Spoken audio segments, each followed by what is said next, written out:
జై శ్రీమన్నారాయణ. అస్మద్గురుభ్యో నమ. ముకుందమూర్ధ్నా ప్రణిపత్యయాచే భవంతమేకాంతమియంతమర్ధం అవిస్మృతిస్త్వచ్చరణారవిందే భవే భవే మేస్తు భవత్ప్రసాదాత్. ఓ ముకుందా, నీ పాదార విందములను జన్మ జన్మముల నేను మరవకుండా ఉండట్టు అనుగ్రహింపుము. నీ ఎదుట శిరస్సు వంచి మోకరిల్లి నిశ్చయముగా ఈ కోరికనే కోరుచున్నాను. Mukundamala 4th prayer. భగవద్బంధువులారా, శ్రీమద్భాగవత తత్వదీపిక 7వ స్కంధము 2వ పాడ్కాస్ట్లో స్వాగతం. ఇంతవరకు ఉపోద్ఘాతంగా పరీక్షిత్ మహారాజు శుకయోగిల మధ్యలో జరిగినటువంటి సంభాషణ తెలుసుకున్నాం. ఎందుకు దేవతలకు పక్షము వహించినట్టుగా మనకు కనబడుతుంది?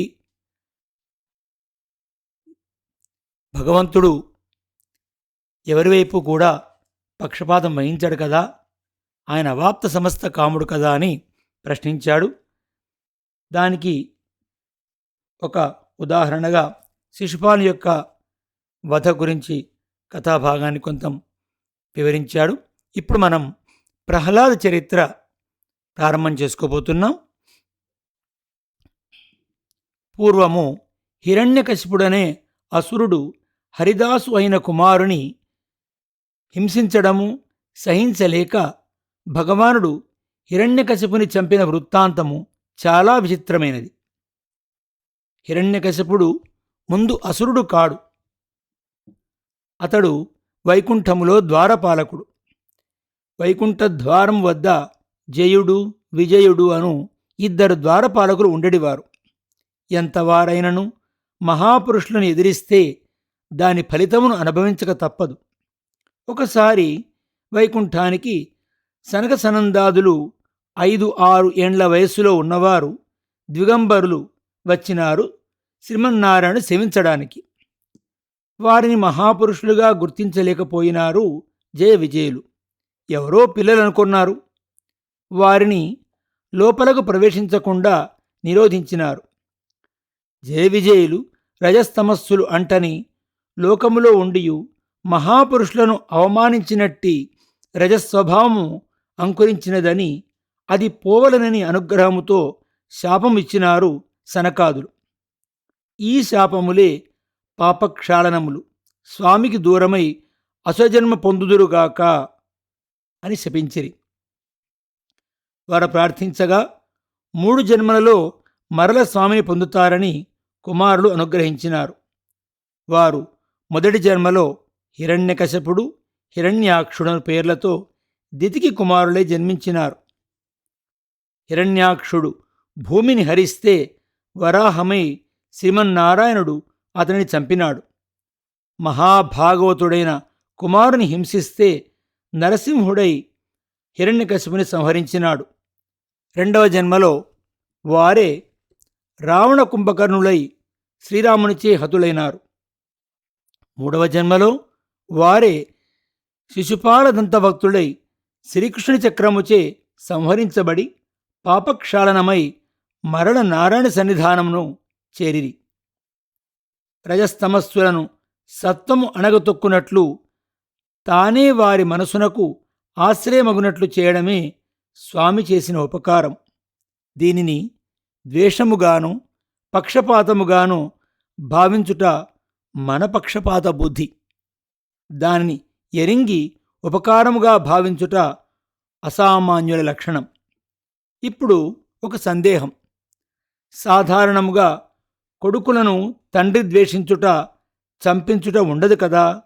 హిరణ్యకశిపుడు మహాభక్తుడైన తన కుమారుని చంపించుట ఎలా సంభవమని. పరిపూర్ణమైన రజోగుణ ప్రభావముతో అసురభావము నిండిన వారు హిరణ్యాక్ష హిరణ్యకశిపులు. అసురభావము పెరిగితే దేవుని లేకుండా చేయాలని, విశ్వాన్ని అంతనూ చాపచుట్టలా చుట్టి తానే స్వాధీనం చేసుకోవాలని అనిపిస్తుంది. ఈ భావమే కలిగినది హిరణ్యాక్షునకు. ఈ భూమినంతనూ హరించుకుపోయినాడు. అంతా నాదే అన్న భావముతో విశ్వాన్నంతటినీ గ్రహించాలన్న తత్వము గల మనలో ఎందరో హిరణ్యాక్షులుంటారు. సముద్రంలో దూరిపోయినాడు హిరణ్యాక్షుడు. శ్రీమన్నారాయణుడు విశ్వాన్ని అంతనూ కనబడకుండా కాపాడుతూ ఉంటాడు. అవసరమైతే తానే ఒక రూపంతో ఆవిర్భవిస్తాడు. ఆ అసురభావాన్ని అంతమొందిస్తాడు, మరల స్వస్థత కలిగిస్తాడు.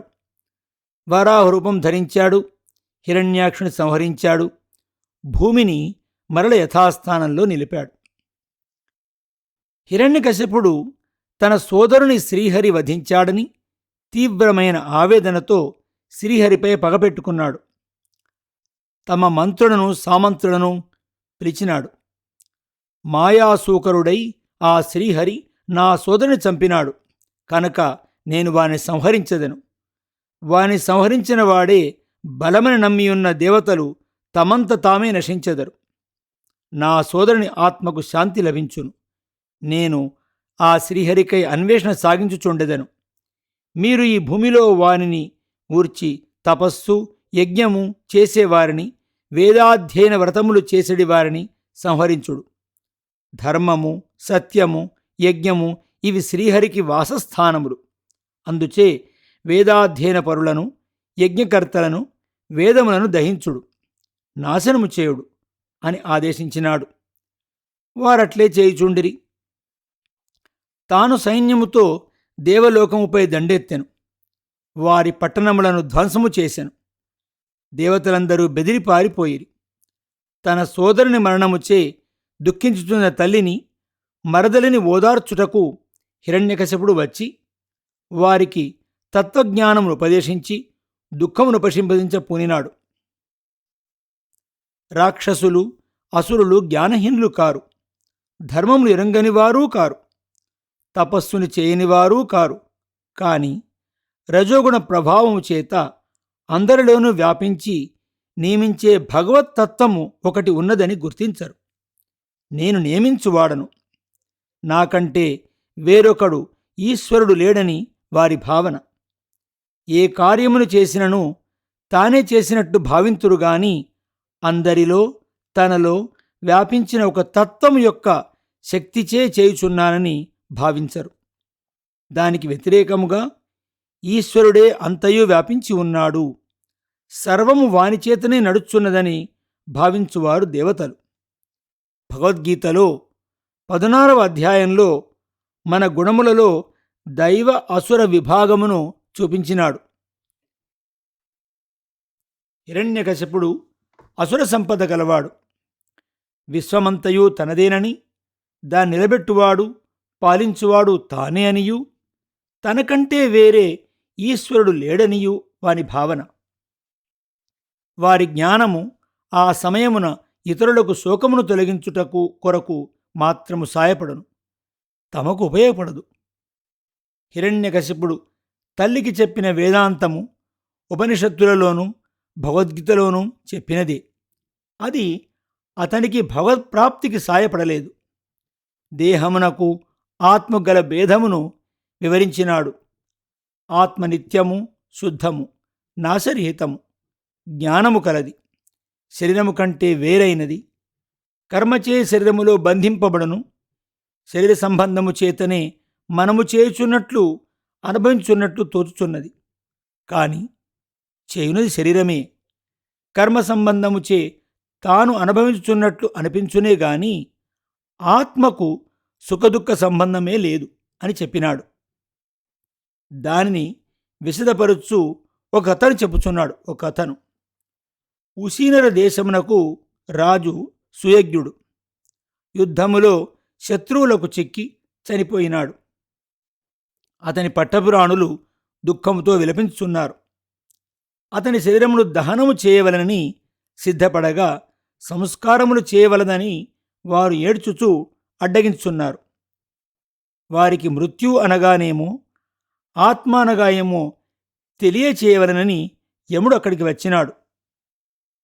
ఇట్లు చెప్పుచున్నాడు యముడు: అందరూ ఒకనాడు ఎచ్చడి నుండి వచ్చినారో మరల అచ్చరకు ఎగుట తప్పదు.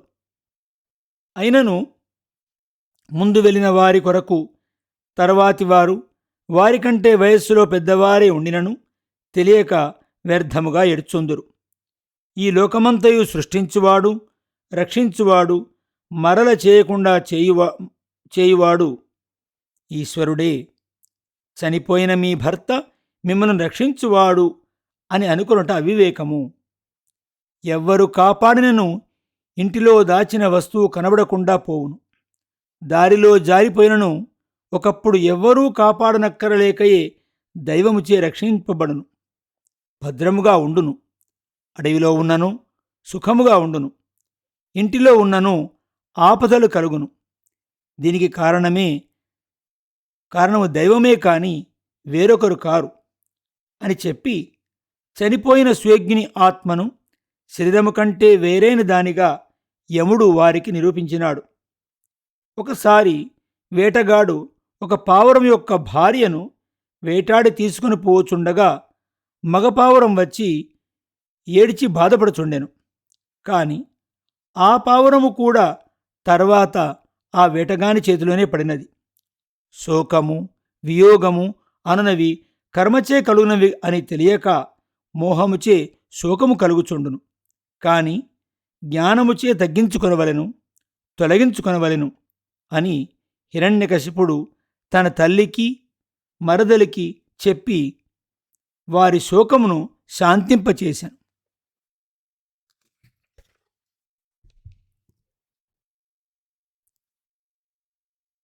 మృత్యు యొక్క స్వభావమును హిరణ్యకశిపుడు విశదంగా వివరించినాడు. అంతయు దైవాధీనమని చెప్పినాడు. కాని ఇది ఉపదేశమునకు మాత్రమే. ఇది వారి శోకమును తగ్గించుటకు పనికి వచ్చినది. కాని తన సోదరుని చంపినవాడు శ్రీహరి అనియు అతనిని తాను లేకుండా చేయవలననియు భావించెను. పగ తగ్గలేదు. జ్ఞానం ఒకరికి ఉపదేశించుటకు మాత్రమే కాని తమ నడవడిలో మార్పును తెచ్చుటకు ఉపయోగపడని వారు అసురులు. తానే అంతా సాధించగలనని భావించి తనకంటే శక్తిమంతుడైన చతుర్ముఖ బ్రహ్మను గూర్చి తపస్సు చేసి తనకు చావు లేకుండా వరమును సాధించుటకు బయలుదేరుచున్నాడు.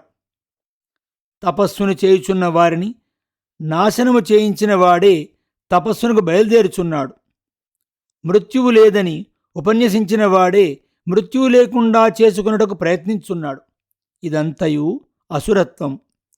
చతుర్ముఖ బ్రహ్మ కన్నా అధికుడను వానిలోను అందరిలోనూ వ్యాపించినవాడును నారాయణుడని ఎరుంగడు. ఆ ఎరుక లేకపోవుటయే అసురత్వం. ఆ అసురత్వమును మనము హిరణ్యకశిపునిలో చూడవచ్చును. మృత్యువనిన ఏమియో ఇతనికి తెలియదు. ఈ శరీరము లేకుండా పోవుటయే అని వాని భావం.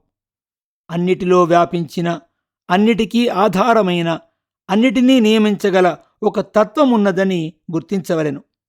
దానిని అన్ని పదార్థములలో లోపల బయట ఎల్లవేళలా దర్శించుచుండవలెను. ఇది అమృతత్వము, చావు లేకుండుట అనగా మృత్యురహిత స్థితి. హిరణ్యకశిపుడు ఈ స్థితిని ఎరుంగడు. అందుచే ఒకనాడు మృత్యువు బాధ పడక తప్పదు, కాని తప్పించుకొనవలని ప్రయత్నించున్నాడు. గురూపదేశముచే నారాయణతత్వజ్ఞానము అలవడదు. ఇతనికి అట్టి గురువు లేడు. శరీరము స్థిరముగా ఉండుట మృత్యురహిత స్థితి అని దాన్ని కాంక్షించుచు బ్రహ్మను గూర్చి తపస్సు చేయుటకు మందర పర్వతమునకు బయలుదేరినాడు. ఆ తర్వాత జరిగిన కథాభాగాన్ని మనము మరొక పాడ్కాస్ట్లో తెలుసుకుందాము. జయ శ్రీమన్నారాయణ. అస్మద్గురుభ్యో నమః.